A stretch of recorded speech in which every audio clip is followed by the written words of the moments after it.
Well, folks, seeing there's a bit of a lull in the conversation, I think we should start, don't you think? I think we've still got some late stragglers trying to find us, but we'll get going. So, warm welcome to you all. I'm Dr. Ross Stewart. I'm the Dean of the School of Business, Government and Economics, and it's really a delight to have Jacqueline Drumheller here today. And I'll talk about her in a minute, but I just wanted to highlight why her topic today is so important for our school. We're a prime champion school, which is Principles of Responsible Management Education champion across the world. There's only about 5 schools in North America that have that status. There's a lot of prime schools, and that means that we're very heavily invested in lifting up issues of broader concerns around the sustainable development goals, which I'm sure you've all heard about. And I just want to welcome Dr. Franz's class here. You're kicking off our sustainability minor, right, around sustainability management minor, which we've just brought into the curriculum for anyone across the university. So really pleased that you're joined that class. And then Dr. Enikato's class, who in organizational behavior. And I'm sure some of the sustainability issues come up in your class as well, is that correct? Yeah. So it's an important topic for us to dwell on, to look into, to delve into. You've been looking at it from a classroom perspective, and we're really excited today to have Jacqueline with us because she is going to bring that industry perspective. What's it like on the ground in an organization that's a global organization, an international organization, not just a US organization, dealing with all the issues around sustainability. I mean, it's hard to get your head around all the different levels of sustainability that must go on in a very complex organization. And I'm looking forward to hearing a little bit about what Bio-Rad Laboratories does, because I'm not entirely sure myself. And so, I don't know either. And so we're looking forward to hearing that. But let me just tell you about Jacqueline a little bit. She has over 30 years experience in sustainability and environmental compliance, environmental consulting experience. She joined Bio-Rad Laboratories in 2021 as the Global Sustainability Program Manager there. And she's responsible for developing and launching Bio-Rad's global sustainability strategy. Her previous role was around working for Alaska Airlines. She worked for them for 21 years. I started when I was 12. 12. There you go. And she founded and implemented their sustainability strategy. She achieved sustainability environmental leadership recognition, earning over 25 national and local awards, and advanced Alaska Airlines as the industry leader in environmental stewardship.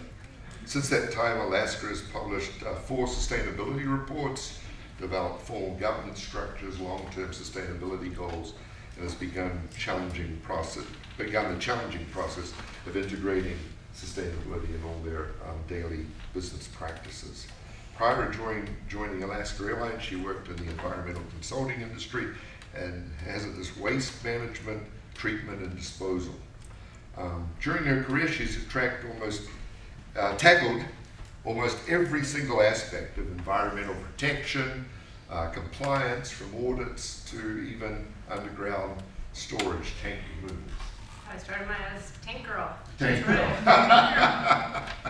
But she's very familiar with all the different global reporting issues around this area and all the business risk type management issues around this area. So we're delighted to have Jacqueline with us today, so let's give her a warm welcome. Thanks. Thank you, everybody. This is great. Thank you so much for having me, and thank you for a nice introduction. I think you must have found that on my LinkedIn. I think I got to go back there and edit a few things. Anyway, so Global Sustainability Program Manager at Bio-Rad Laboratories. I've been there for 1.5 years, and I'll tell you a little bit about them in just a second. So really casual. I hope you have lots of questions. Please feel free to raise your hand at any time. I am here to share for the next 45 minutes to 60 minutes, my 30 years of a professional experience with you, so I'll try and like boil that down to the most important nuggets, but I'm bound to get distracted, and I'm happy to talk about anything you want to talk about. All right, so I already had a great introduction. So, it's really interesting. So, I worked for an airline, and like I was telling your professors, I'd get up here and I'd say, hey, I'm Jackie, I work for Alaska Airlines. They'd be like, oh, I know that company. I know what you do. I have strong opinions about it, but I'm good. I know. Now I have to explain to you what my company does, because it's that much more complicated. All right, so we are headquartered in Hercules, California. Beautiful coastline, 10 miles north of Berkeley. As a year and a half, I still haven't figured out all of their products and services. It's about 12,000 different products. And put it to you this way, really simple terms. If you've ever had any bodily fluid tested for any reason at all, it went through some of our equipment or consumables. My office, I have a temporary office in Redmond here. We also have a distribution and manufacturing facilities in Maltby and Woodinville.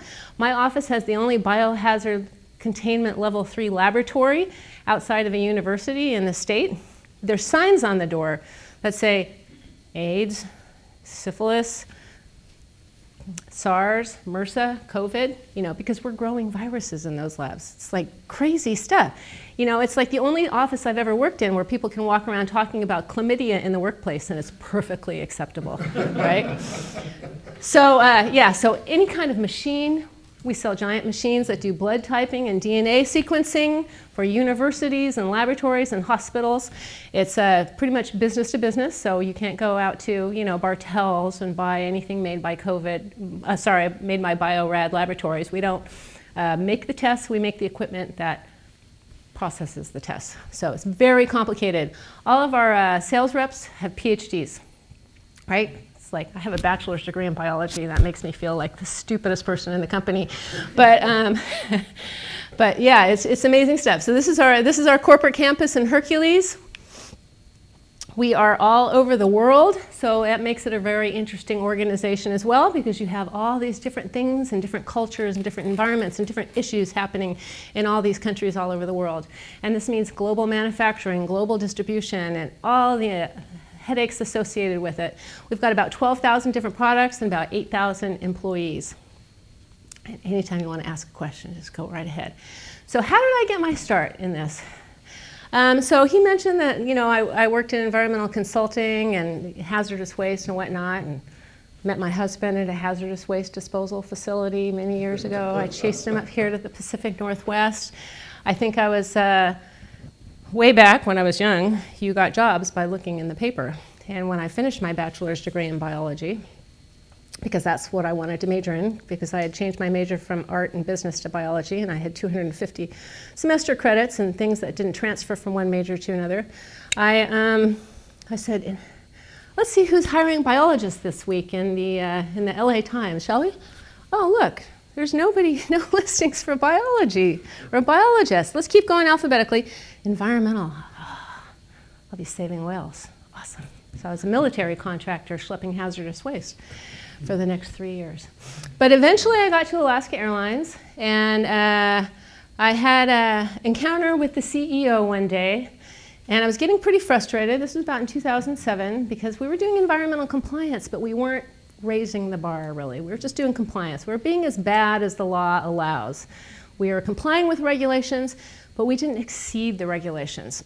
And so he just happened to be standing around waiting for a vice president to get out of the men's room, and he made the mistake of making eye contact with the crazy blonde woman sitting in cubicle number 31. And he said, oh, and what are you doing? I'm like, glad you asked. Let me tell you something. For one thing, and I just launched on the guy, and I thought, well, this is my last day at Alaska Airlines. And I got an email, like a half hour later. Hey, the CEO is really interested in what you had to say. What's your proposition? And that's how I started my sustainability career, with these 2 words. Oh, shit. Okay. I learned everything I could about sustainability. I made friends. Everything I could do. Joined clubs, attended after-work events, read every single book I can get my hands on to be able to do this. But what is sustainability and what does it mean in a business context? Somebody here is taking a sustainability class. Who has an answer for me? Yes, the young man here sitting on the aisle in the green shirt. What does sustainability mean to you? Basically just not being bad for the environment. Not being bad for the environment. Okay, good answer. Anybody else? Okay, how about, I like your sweatshirt. Thanks. Proactively protecting the environment. Proactively protecting the environment. Does anybody have anything else? I think it's just like creating good habits for like the greater good. Creating good habits for the greater good? Social, kind of just all around. Environmental, social. Anybody else? No answer? To add on maybe like economics. Economic? Yeah. Okay. Yeah, you know, I have to explain this to people every day that I work with because they don't have, you know, like I said, I work for a company that skews pretty old. The average age of an employee over there is 50, and they've been working there forever, and they all got their MBAs in 1984, and they'd never heard of sustainability before either. I mean, you have, they haven't at all, so I'm so glad you're here learning about this. So there's a whole bunch of definitions out there, and all of you are right, by the way. All of your answers are right answers, because there's a zillion definitions out there, and there's not one general consensus about it. I have my personal view on what this means, and there's examples and definitions that I really like, and you'll see lots and lots of different words describing it, and it changes. So it was a while ago, it was like in the 90s, it was like stewardship and then corporate responsibility, and then sometimes somehow or another corporate social responsibility got in there, and these days it's sustainability, but now you're hearing ESG too, environmental social governance. So a lot of different ways of describing it. This is the definition I like. It's a company's capacity, and this is a business context, to prosper in a competitive and changing global business environment by anticipating and managing, those are the two key words, anticipating and managing, current and future economic, environmental, and social risks and opportunities by focusing on innovation, productivity to create a competitive advantage and long-term value. So I think about when I look at this and I think about anticipating and managing current and future economic, environmental, social opportunities and risks, right? Looking at trends, kind of predicting the future. Like what Wayne Gretzky once said, I don't skate to the puck. I skate to where the puck is going, right? You want to anticipate where it's going and be there. Rather than being like a bunch of 6-year-olds on a soccer field chasing the ball around, you need to have somebody there waiting to get it into the net, right? So you don't want to be chasing the ball around. That's reactive. It's about, somebody used proactive. It's about proactively looking at the trends, managing the risks, seeing the opportunities, taking advantage of them, being prepared for them. So, and because of that, sustainability, at least these days, is the absolute universe of issues. This one's from the Sustainability Analytics Standards Board. So it's not just environmental stuff. As I tell my coworkers, I'm not the green person here. I'm the sustainability person. It is about environment, yes, but it's also about business model. It's about social capital. It's like things like safety and labor practices and diversity, inclusion. All those things kind of get wrapped up into this because all of them have trends and risks and opportunities. Right? And they change. They're not static, and they're constantly changing. They're really changing a lot and really fast right now. So that's just a sample. So when you think of a completely sustainable company, of which there is maybe one or two in the whole wide world, maybe I can think of. Well, maybe there's probably a handful of truly 100% sustainable organizations. It's like an ideal. It's like a vision that you're headed toward. It's a place that you're going. So you have an organization like Bio-Rad or Alaska Airlines or something like that in the middle. And you're making something. You've got a purpose. You're making something. For us, it's about advancing scientific discovery and about improving people's lives by providing the tools and things that people need to advance life science and to diagnose illness and prevent disease and things like that. So inside you've got facilities, process, employees, but you've got inputs. What are the inputs for a business? Business like ours, what do you think? You don't have to get really specific. General categories of inputs. Raw materials. What's that? Raw materials. Raw materials. Yes. And energy. And materials. Okay. So what are the outputs? The machines that you make? The machines that you make? Yeah. Well, we're making goods or services or something like that, right? Products. What's another output?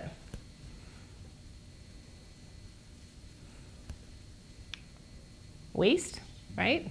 You're making two things. You're making things that people need, and you're making all the wasted stuff, right?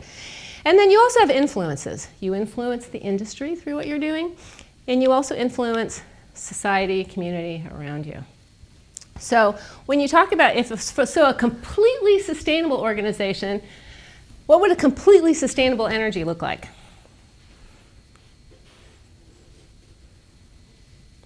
About 100% renewable, solar, whatever. And then materials,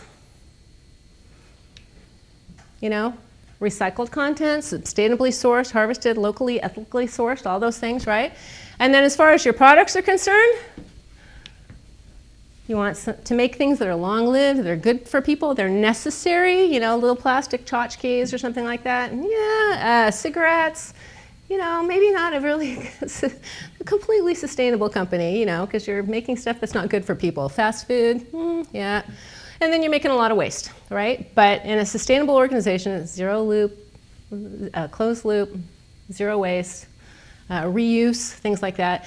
And if you're a really sustainable company, to a lesser degree, you're influencing the industry by contributing to industry transformation, and you're influencing your community, providing good employment, good jobs, supporting, being a good neighbor, supporting charities, things like that. So when I talk about launching a sustainability program, there is a recipe for this, and this is what I do. This is what I like to do. This is why after I retired from Alaska Airlines, I'm like, darn, this pandemic's getting dull. I need another job. What is it that I really, really like to do? I like to launch corporate sustainability programs. I don't want to step into somebody else's shoes and, fill in what they've already started. I want to start from bare dirt. I want to start from a green field or a brown field, whatever you want to call it. So looking for my opportunities. So I found one at Bio-Rad. So there's really 6 steps to starting it, and then there's a lot going on to maintain it. Well, let's talk about some of those real quick, and some of the lessons I've learned on the way. So you got to start with governance, right? So I love this because this is, yeah. Like I said, a lot of my bosses got their MBAs in the 80s. They still don't know what sustainability is. They haven't heard about it before. It wasn't included in their studies. So I've got a lot of selling to do, don't I?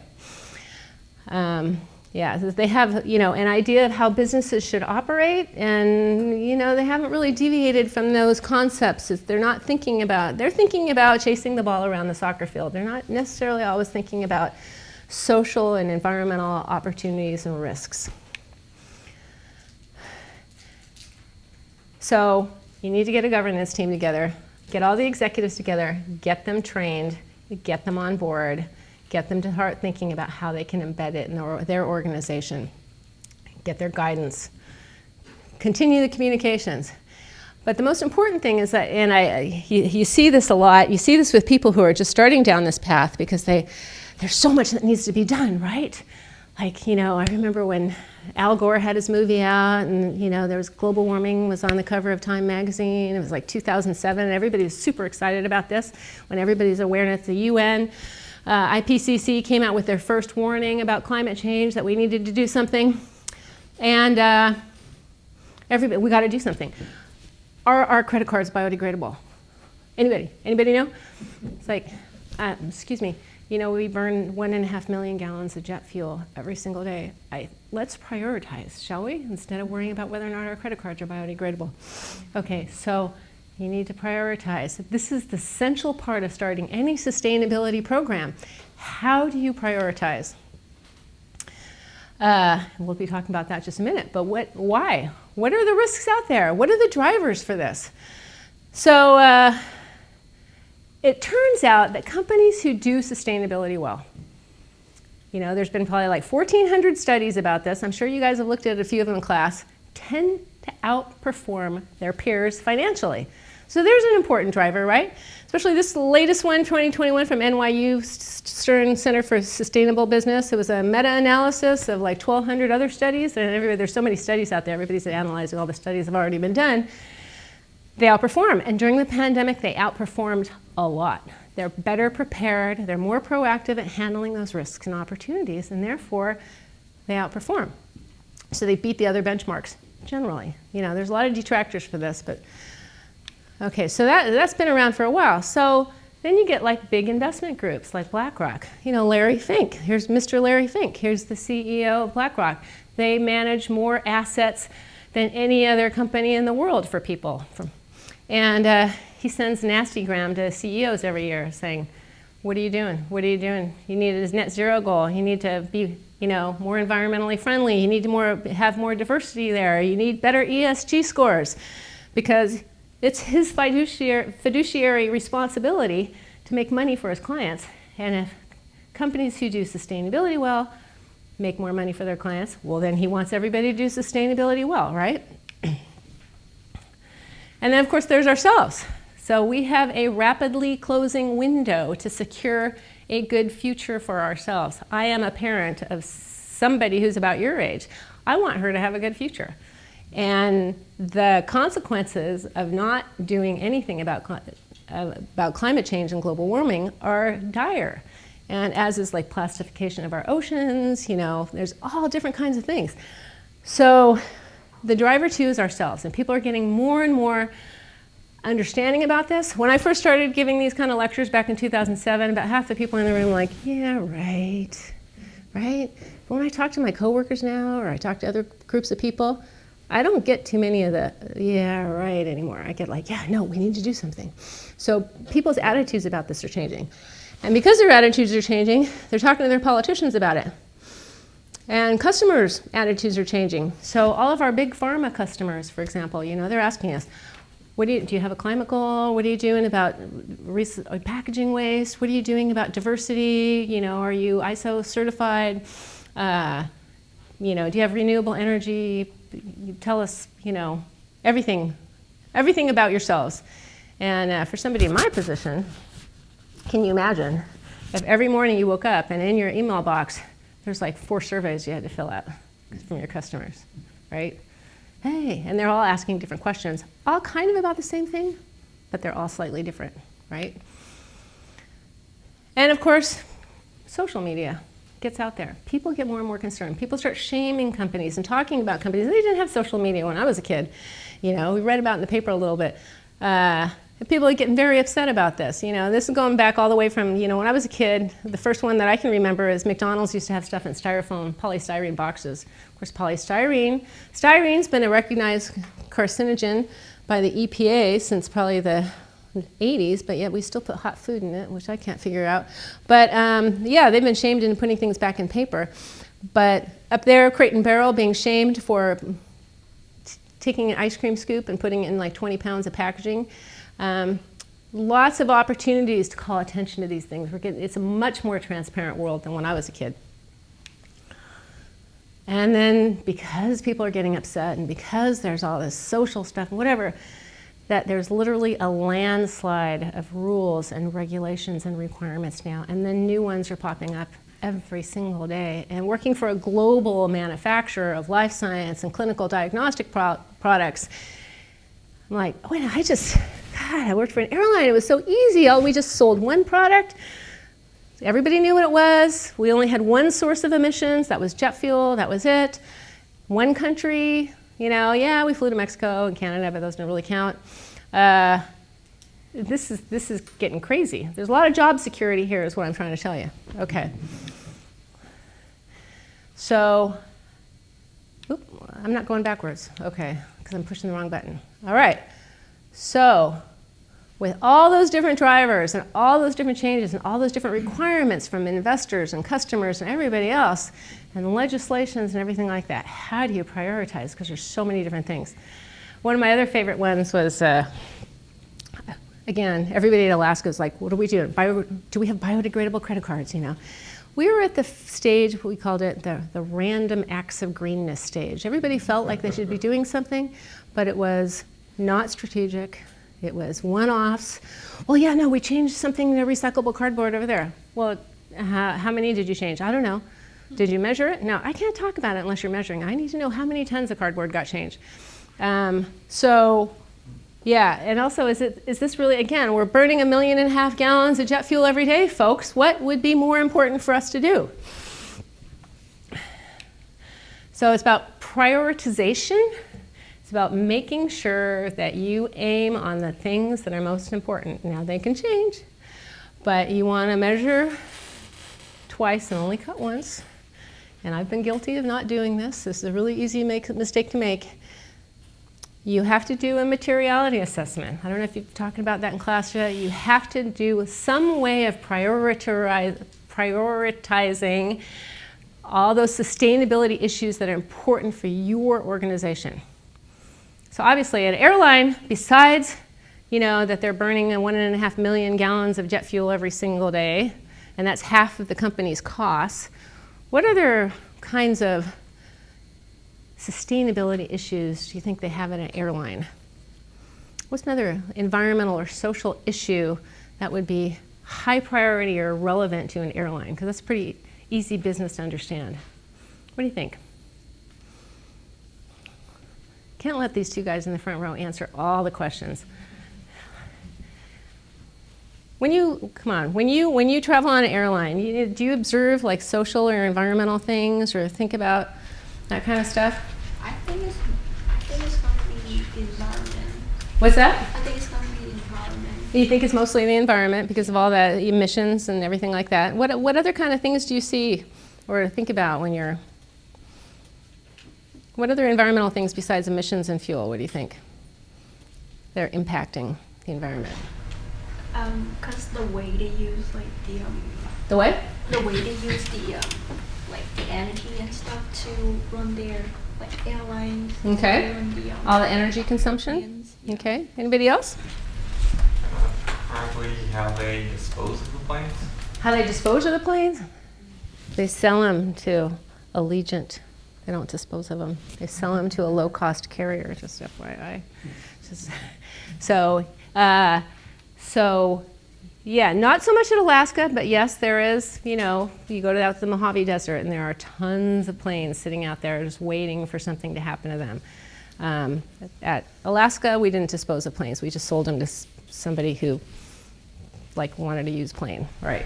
There's all the waste with food service, like all the plastic cups and Tons of waste, yeah. And that is something that people see all the time. When you're sitting on a plane, you're like, oh, look, I just created a pile of garbage here, right? What do I, and then you touch it, and that makes you feel bad. You're not touching the emissions. That's kind of like esoteric, but you're sitting there, and like a Starbucks, for example, they measured everything in terms of carbon dioxide, right? That was their denominator for a lot of decisions. Why? Well, because they had some modeling that showed for every X number of parts per million of carbon dioxide that was in the atmosphere, coffee production went down, right? So they knew if, we put more carbon in, that there'll be less coffee produced over here, and over here, and over here. So it's destroying they're destroying their business by emitting carbon or emitting greenhouse gases. So that was really material to them. Anything they can do to cut carbon was the most important thing that they wanted to prioritize on because it affected their business in the long run. They're not going to get as much coffee. Coffee prices are going to go up. Coffee doesn't survive as well in certain kinds of environment. And but what did their customers most complain about when it comes to an environmental complaint? The cups everywhere. The cups, right? Because that's something they see. They don't see, the other thing about Starbucks is where do you think all their carbon emissions came from? It came from a lot of places, but what was creating it? It wasn't the cups, even though that's what they were complaining about. It's because they touched it and they felt responsible for it and they felt bad about it. It was... Coffee transport? What's that? Transporting the coffee? Yeah, that was a big thing, but there was one that they uncovered, yes, transportation, roasting facilities, all their buildings, electrification, things like that. But there was one that really surprised them when they finally did their first greenhouse gas survey, and that was whipped cream. The emissions and the stuff that they're fluffing up the whipped cream with has a global warming potential more than 200 times more than CO2. So yeah, so they uncover these things, right? So think, hold the whip. Okay. So how do you prioritize? Materiality assessment. So when you map it out generally.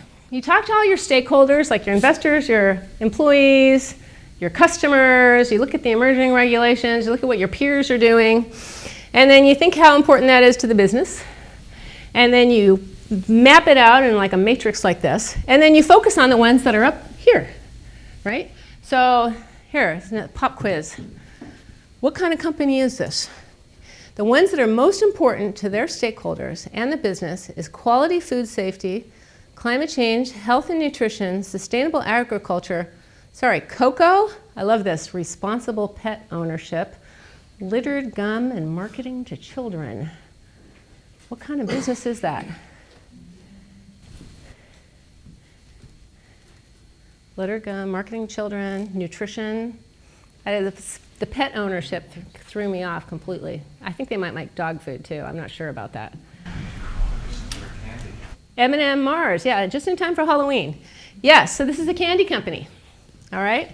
So these are the things that are most important to them from a sustainability perspective. Food safety, yeah, if they're poisoning children or they're finding like, broken glass in the candy bars, that is the single thing that could really put them out of business, right? So at Bio-Rad, we did the same thing. And so this is it for us here. So it's talent development, packaging, carbon footprint, governance and ethics, health and safety, product sustainability, and waste are in the top corner here. And this is usually where you set your goals and targets here. You still want to measure these other things right here, but maybe without as much vigor. And then over here, it's like this is nice to have stuff, but it's not going to change it's not going to influence your stakeholders as much as the other things. So that's where you have the most risk and opportunity up there in the top right corner. Mark, are you going to give me hold up a card when I start going too long, or? I can give you or just wave at me? Yeah. Because if you don't, I'll just be like blah blah blah all day long. Well, yeah. If the lights go out, then it's time. If everybody leaves and goes to their next class. Okay. We have Okay. room for another at least 30 minutes. Okay. Okay. I am determined to get people here to answer questions. All right. Is this material or immaterial? This airline reduced emissions through use of sustainable biofuel, and they've also become more efficient, reducing emissions per mile by 25%. This airline repurposed 30,000 aircraft seat covers and turns them into soccer balls. Which one's more material for an airline? Yes, sir? Reducing emissions. Thank you. You'd be surprised. Every now and then I get the soccer ball thing is more important. So, there we go. Yeah, the one on the right, that's a nice thing. I think it's great that they repurpose them, but that shouldn't be the centerfold in their sustainability report. This is a nice thing to do. Kids playing soccer is not really linked to the business that much. It's not a huge cost for them. It's not really influencing any of their stakeholders to fly this airline, maybe a little bit, it's a feel-good story kind of thing. All right, now for my new industry. Oh, wait a minute. No, I have to include this picture because I love this picture. I include this in all my presentations where I talk about Alaska Airlines. What in the world is that? Oh, it's 1 million disposable cups, the amount used on airline flights every 6 hours in the United States, right? It's a huge burden. At Alaskan Horizon in 2016, we were disposing of 11 tons of waste a day from in-flight service. 11 tons a day of this garbage.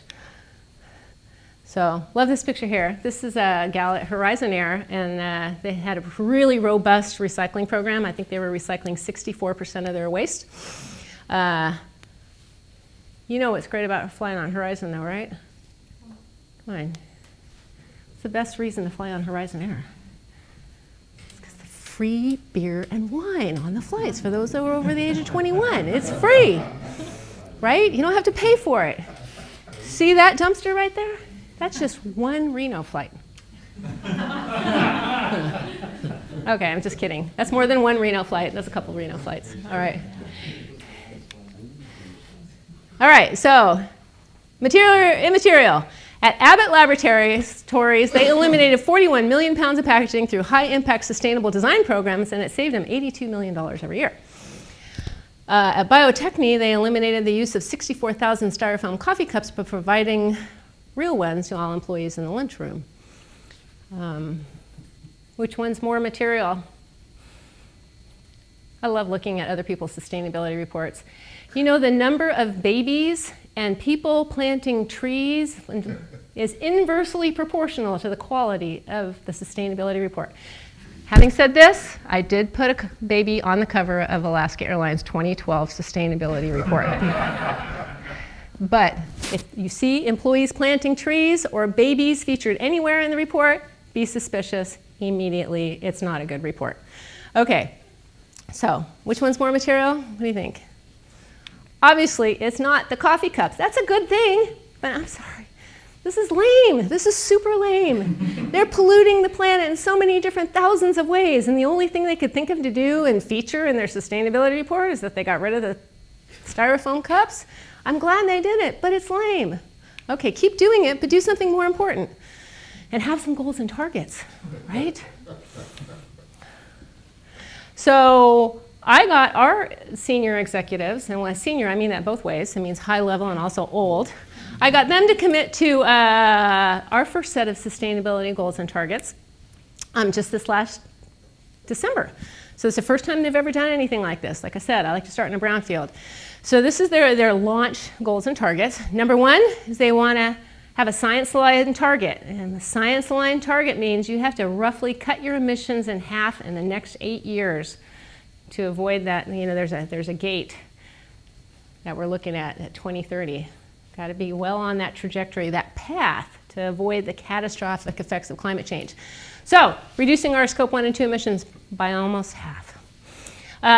Procuring a renewable electricity for 100% of our US facilities. Reducing our non-recyclable packaging materials by 25%. Ensuring that underrepresented employees make up at least 60% of our US workforce. Increasing women in leadership roles to at least 45%. And achieving third-party validation, recognition, et cetera, as being one of the most ethical companies in the world. So this is over our 2019 baseline. So these are the goals we're starting with. Doesn't mean we're not going to add more. Doesn't mean we're not, but this is what we're launching with. Got these 6 right here. Any questions about those? Curiosity? Okay. Yeah, how did you choose those 6? Well, so going back to our materiality assessment, the funny thing was, remember, it's like, do the materiality assessment first? Oh no, they didn't want to do that, right? I got to go back there. I'm not going to go back all the way. They, they're like, oh, we got to have some goals. We got to start sustainability. We got to start sustaining right now. And so it's like, well, let me do the materiality assessment. No, we don't have time for that. It's like, I got to interview stakeholders. We don't have time for that. Okay, let me do a quick and dirty sustainability assessment. I'm going to look at all your competitors. I'm going to look at all the surveys that customers have been sending. I'm going to look at all the investor data requests, and I'm going to look at, and then it's like, okay, it looks like energy, emissions, diversity, packaging, and ethics are the ones you should lead with. And then we came back later and found out diversity wasn't as important as we thought it was, but that's okay, we still want it. So yes, it was the materiality assessment. Good question, young man. Specific numbers, like why 60% for underrepresented employees and Yeah. why 45% for women. It'd be nice to have the baseline. What are you at now? And let's see, off the top of my head, I think we're like 50% for underrepresented and I can't remember, 40% for women or something like that. So we benchmarked it against all our peers and what we thought we could do over 8 years and set the targets that way. Yeah, and I can imagine one can be very aggressive and set super high goals versus quite modest that you know you're going to attain that, and so you can pat yourself on the back. And so you're right. I mean, how do you know? How does one know whether these are significant movements and accomplishments if you achieve them? Yes. So the emissions one and the energy one and the packaging ones, yes, they've never done anything like that before. They've never even measured it before. And every manager, executive who is a sponsor of one of these goals has kind of a different personality about how they like to, are they a visionary? Do they like to put a stake in the sand and aim for it and, have a really ambitious goal? Or are they the kind of person that likes to just kind of like, I'm pretty sure we can do this? Yeah, so there's a wide variety of personality types who set these things. And is there a person's name on each one of these? Yeah, there's a person's name on each one of those. Their kind of compensation or performance reviews or we're not quite there yet. Yes, not quite there yet. Getting there. Yes, sir. Do you define underrepresented employees? I don't have my little flashcard with me, but I think it's like people of color. I don't know if we include Asians in there because already a huge part of our workforce is Asian, so I'm not sure. I know it's definitely, I'll have to look and get back to you. I don't remember exactly what it was. It's very specifically defined, and I'd hate to say, oh yeah, it's this, and that, and then be completely wrong about it.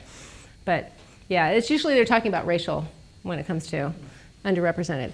So people would say, why 46%? Well, because that's what the UN says, that the minimum needed, right? How are we going to get there? Well, we can make our facilities more efficient. We can reduce our grid demand. So I love that picture. Hercules has a turkey problem, and that's not just the people inside the building. It's out in the parking lot.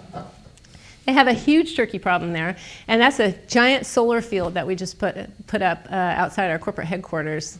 It's a true marvel, but then there's turkeys all over it. But iconic pictures of our corporate headquarters. Improving, we've got 1,500 vehicles.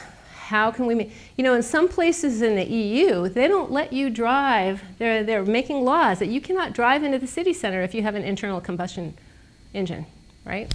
Because all those emissions harm people, harm old buildings, whatever.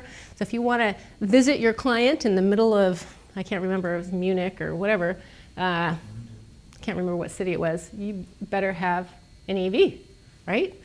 And then procuring off-site renewable energy. So getting it, we don't have enough roof space to have solar panels, and we don't own enough buildings to put solar or wind on all of our facilities, but that doesn't mean we can't buy it off-site. So, and then you have to measure and monitor things. And measuring and monitoring ESG stuff, environmental social governance stuff, is really hard. Companies for years and years and years and years, since the beginning of time, have been measuring the success of the organization. How? With a dollar sign, right? That's not the only indicator of success there is. How do you measure the important things in life? Happiness, changing lives, things like that. Hard to measure, but you can measure dollar signs. People go after that.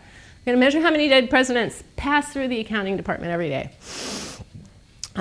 Very complex. Sustainability is about measuring the complex. It's about measuring ESG, environmental, social, and governance indicators, all those non-financial measures of success. So we're getting a pretty good head start on carbon accounting. That's very numeric. It's not perfect science yet. It's not necessarily completely right. All the other stuff, really hard. People a little easier to measure, but they don't always disclose that they're of a underrepresented group or something like that.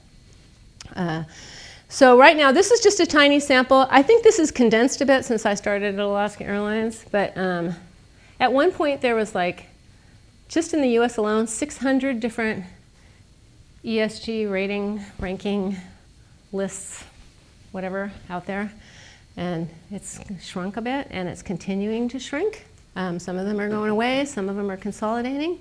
But there is those investors and those future employees want to know how great your company is. They want to know how sustainable they are. They want to know how environmental they are. They want to know if your board is diverse. They want to know if you have a lot of accidents. They want to be able to evaluate your company on something besides that dollar sign, because that's not always the best indicator of a company's success. So all these things have sprung up to measure it. There's external commitments. There's different sorts of accounting out there.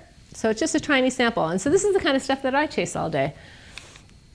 And none of them are great. And I chase them all day because I need to feed the beast. I need to put it in the sustainability report. Now, Alaska Airlines, we had a joke. It was like, our very first sustainability report was an environment-only report. We called it the Corporate Environment Report. And because we like to reduce everything to a TLA, a 3-letter acronym, we called it the CER, the Corporate Environment Report. And then, of course, you know, and then after a couple of years, it's the TDR, the DAM report. Of course, that's probably the TFR now, but it is a beast. You got to feed it. You know, got to feed it with data. You got to feed it with stories. You got to feed it with photographs, because all of your stakeholders want information and all different kinds of information, and then you need to put it in these reports. So we did our first one this year. An example, you know, there's our Hercules solar project. This is the one big sexy project that we had. So we produced 4.3 million kilowatts of electricity. That's 9% of all the energy used in the US was produced from these panels for Bio-Rad laboratories. And we are a big energy hog because we have labs and manufacturing and distribution centers in there, and they use a lot of energy. Labs especially use a lot of energy. So yeah, so this huge solar panels. So this is the kind of stuff we throw in the report. We need to quantify it. So what's the future of this? What's the future of this measurement and management, everything like that? Now is a great time to get into a sustainability career, everybody. June 2021, the G7 countries, including the USA, committed to mandatory climate-related financial disclosures. The investors are like, everybody's sick of filling out 600 different surveys every year. You know, they want to have one standard way of reporting on climate. Investors say it's material. They want to know, if you have waterfront property in Fort Lauderdale, that's going to be underwater in 20 years, right? This is a big risk for them. They don't want to invest their money in somebody who's going to be literally underwater because of this trend, this risk that's going to happen. So, so the final rule is coming out. Oh, I think the draft final rule is coming out at the end of the month on Halloween, so 2 more weeks. So we'll find out what's in there. But yeah, so this is like a huge for companies like ours. Who will have to do that reporting? The SEC? We will. Anybody who's got a big company, publicly traded companies who, and then there's a, how do I put it there? If you're public, you fill out you do a 10K already, you got to put climate stuff in there. There's a different schedule depending on how big you are and blah, blah, blah, blah, blah. Same thing's happening in the European Union, Corporate Sustainability Reporting Directive. Same kind of thing. They were on the same schedule, they just got pushed back like 5 months. This one is, this is just climate, and this is just financially material. This is climate, and this is more than climate, and this is double material. So this is all ESG. So yeah, how are we going to start measuring these things? This is crazy. There's so much work to do to get in, you know, how do we measure all this stuff and get the information out there? So yeah, so large companies like Bio-Rad will have to report beginning fiscal year 2024. And this is the ouch thing. It's like 2024, I got a couple years to plan. No, that's for 2023 data. That means beginning January 1st, I have to have financial grade climate data, right? Got to start collecting it if I'm not already. So is that why the company hired you in this brownfield kind of context? Do they see the writing on the wall? Or? You know, I think they just like, you know, it's like they kept hearing it from investors and customers and things like that, and they're like, oh, we need somebody to do sustainability here. We need a sustainability savior. And it's like, and then I come in there and, you know, I'm like, I don't do sustainability. You all do sustainability. I'm the only person in the company who doesn't do sustainability, right? So I'm like your fitness coach, right? I think I already told this analogy to somebody else. I don't put in LED bulbs and replace your bulbs for you. I don't redesign a new building to be more energy efficient. I don't redesign the packaging or anything like that. Everybody else at the company has to do sustainability. I'm the personal fitness coach. I'm the one who sits there and goes, hey, if you do 40 push-ups every day, you know, you can build your biceps. I can give you some points about how to do those, you know, better, how many you should do, how quickly you should do them, what kind of way you should do them or something like that. I can even write down how many you did every day and put it in a report kind of thing, but I don't do the push-ups. The company's got to do the push-ups. So yeah, so they hired me to come in there and tell them, you need to start doing sustainability, right? which I think is very ironic. All right, so the future, so the future. Packaging, same kind of thing. Emerging regulations. EU has packaging waste directives. You have to measure your packaging. How much plastic, how much cardboard, how much polypropylene are you putting in the environment every year? UK, how much are you putting out? Pay a tax for all of it that you don't take back and recycle. Australia, same kind of thing. California, Packaging Producer Responsibility Act just came out. US federal purchase regulations coming out. Yeah, we're going to give extra credit if people use sustainable packaging for the stuff that the government buys. So, finally, wrapping it up, lessons learned. All right, do not underestimate the amount of communication, training, and homework and justification you need to give to executives to help them understand what this is. You got to practice it a lot. And then all their decisions are based on the 4 M's. Money, metrics, media, and missing out. So money, it's like, how much, this is going to cost you this much more money. Okay, I'm all in. Media, oh, well, you can get a lot of good press if you, just eliminated straws. We can get millions of dollars worth of free, whatever, social media stuff. Oh, yeah, sounds good. Metrics, just show them a bar chart going the wrong direction. Why is this going the wrong way? I need to know, but if you talk to them, they won't listen to you. And then finally, missing out. Well, all of our competitors are doing it. And then you find one that they hate. It's like Thermo Fisher is doing it. Oh yeah, no, we got to do what Thermo Fisher's doing, right? All right, beware of the short-term financial gains. Comes with long-term risks and unintended consequences. Like Nike in the 80s. Hey, we could save $1 on every pair of tennis shoes if we just have slave children assemble them in another country. And everybody's like, great idea, $1, terrific. Yeah, we know what happened with that. Companies historically have been really good at measuring dollar bills, not so good at measuring anything else. Nope, not at all. Again, prioritize. Don't tackle everything at once. Find the top 5 most important things and do them really well. If people are starting to become upset about an issue, like this turtle with a straw stuck in its nose on social media or something like that, it will affect your business eventually, because sooner or later they're going to talk to their politicians, and sooner or later there's going to be a law around that. Might as well start getting your ducks in a row now, because it's going to be a dumpster fire later if you don't anticipate it. Again, what's cutting edge today? You think you're doing something really cool, it's really table stakes in 5 years, and it's a regulation in 10 years, so start now. Learn to measure other things, and again, it's everybody's job. Thank you.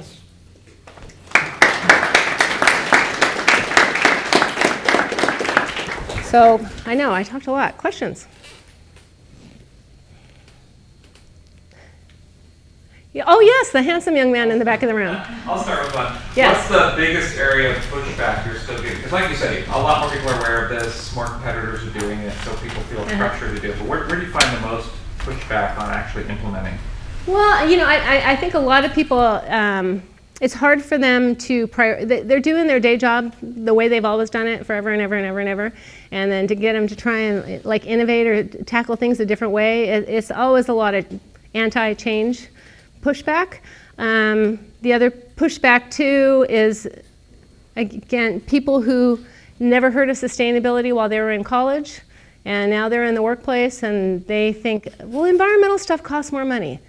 You're really wasting less stuff costs more? No, it does not. It's they've got some mindsets there that are very, very slow to change and very stuck in the 70s that are hard. And so I always have to come to every meeting prepared with 1 million facts in my back pocket. And when they go, well, that's not the way I heard it. It's like, excuse me, again, you got your MBA in 1985, dude. This is the way the world works now, and let me prove it to you by this, and this, and let me show you where competitors are doing this, and this, and let me show you, and they're like, oh, okay, all right, okay. And then they forgot you had that conversation. You got to prove it to them again a week later. Yeah. So that's the pushback.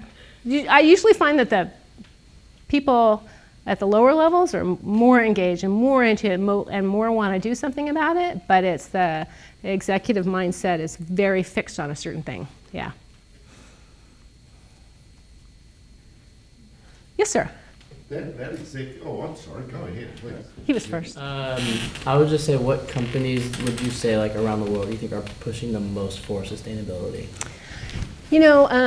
and you probably learned about a few of them in your classes. There's a few great examples. I mean, at the top of mind, I think of like Patagonia or something like that. You know, I think about Interface Carpeting, who absolutely revolutionized the carpeting industry. Even local companies like Molly Moon Ice Cream or something like that are doing things a different way. Instead of saying what's going to cost me the least amount of money, they're saying how can I make this more sustainable and then get the best price, right? They've switched it around, yeah. And then big companies. You know, Unilever was doing, I don't know what they're doing these days, but they were doing a really great job. That was their business strategy, was their sustainability strategy while Paul Pullman was there. So, anybody, any other questions? You had one. Yeah. You know, as a regular reader of the Wall Street Journal, I'm sick and tired of the Wall Street Journal railing on ESG. Oh, did you see Dilbert last week? Yeah, well, no, I didn't, but I mean, oh, Scott Adams is really railing on it. I don't think Wall Street Journal is. I think, you know, again, risk and opportunity. So, big petroleum or big fossil fuel sees a risk from people voting with their dollars to not invest in fossil fuel. They see a risk with this energy transition. We're getting more and more and more energy from non-fossil sources. So that scares them. And so, yeah, it's a political thing more than anything else. Yeah. You have the DeSantos, Texas, and Florida, and the anti-woke capitalists, you know, where if you actually do have an ESG criteria, then you can't you have investments from the Florida pensions. Right, right. So it's very much as, yeah. I think the Wall Street Journal is kind of.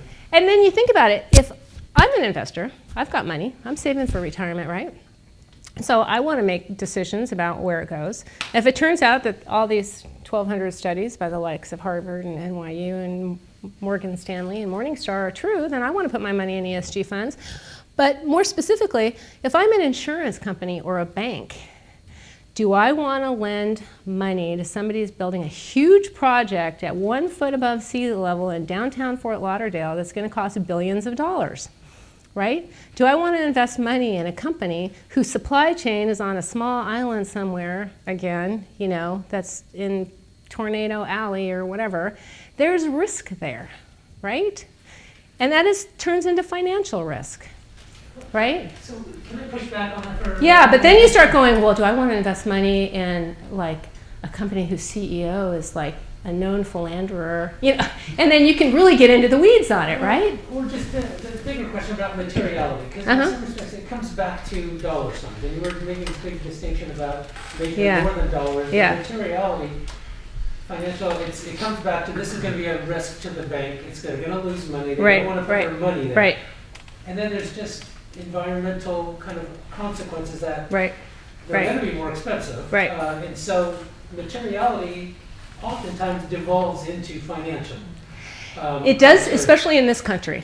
It does. Because like the SEC climate disclosure is all about financial materiality versus you go to the European Union or something like that, it's both kinds of materiality. It's what's the impact on, you know, potential impact on the bottom line, on the company's future and things like that, but then what is the impact on society and the environment?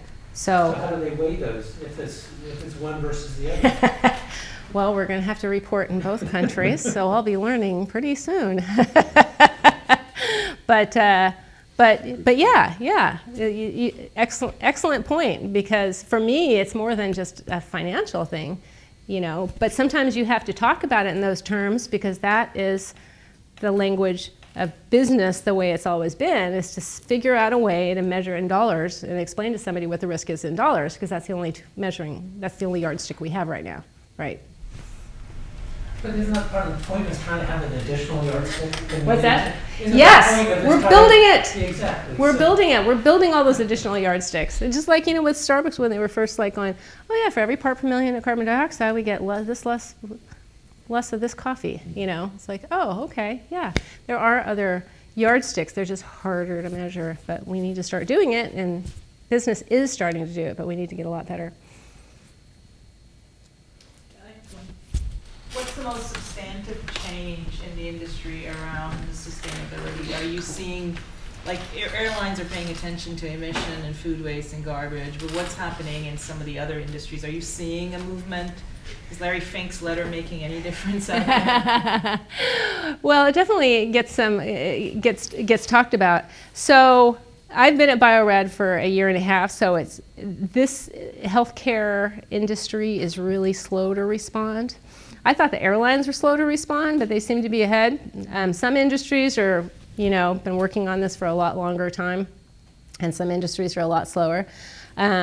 I see, especially big pharma companies, they are, how do I put this? They're looked at sort of like the bad actors sometimes because they charge a lot of money for pharmaceuticals. We had the whole oxycodone scandal. They need some brand damage and reputation, kind of like what you saw with Walmart, 10 years ago, is that they were like getting scandalized for underpaying their employees and not providing health care. So all of a sudden they had the big environmental program, don't look over here, look over here. So I see pharma really taking this up, and because pharma is taking it up, the companies that supply to pharma are like, oh shoot, we got to do something now. Yeah. So they never really thought about it before, but their customers are really pressing hard on them. 1/2 of all of our suppliers will have a science-based target in the next 5 years. You are going to sign this agreement that's saying that all of the stuff you will sell us will be carbon neutral, because they're sending, there is a linkage between people's health and climate, right? And if their purpose in life is really to improve the health of people, not just make money, but improve lives and health, then they have a big stake to play there. And they have, they got to do something about it. They're kind of all over the board, but I do see a trend in my industry in that way. Again, I've only been there a year and a half. Airlines have particularly kind of hopped on it in the last few years. I think my former company now is vowing to go, carbon neutral by 2050. Of course, I won't be alive to see that, but there's a lot more regulations on that. And especially too with airlines, anywhere from 1/3 to 65% of the money they spend went to fuel. So they've always wanted to use less fuel. They use anything they can if they, figure out a way not to use fuel because it costs them so much. So I know I didn't answer your question really well, but that's. Just to follow up on the airline piece, with all of the cups and the recycling with the food waste and everything else going on there, is there any movement apart from just reducing emissions to kind of maybe solving some of these issues on the plane? So, there was a lot of good movement before the pandemic. A lot of good movement. And I'm still seeing it. And again, I'm not in that industry anymore, so I can only comment on what my former employer is doing. So, yeah, so part of the problem is you're flying to, 70 different places, and every single city, every single state has a different infrastructure. Over here you can recycle the bottle, but not the cup. And over here, you can do it commingled. Over here you have to separate everything. And that's a really hard environment to work in if you want to recycle. So there's not really a nationwide or even a global way to handle garbage yet. So there needs to be some improvements there. When I was there, we had a program where the cups we used were 50% recycled, but that company's since gone out of business, unfortunately.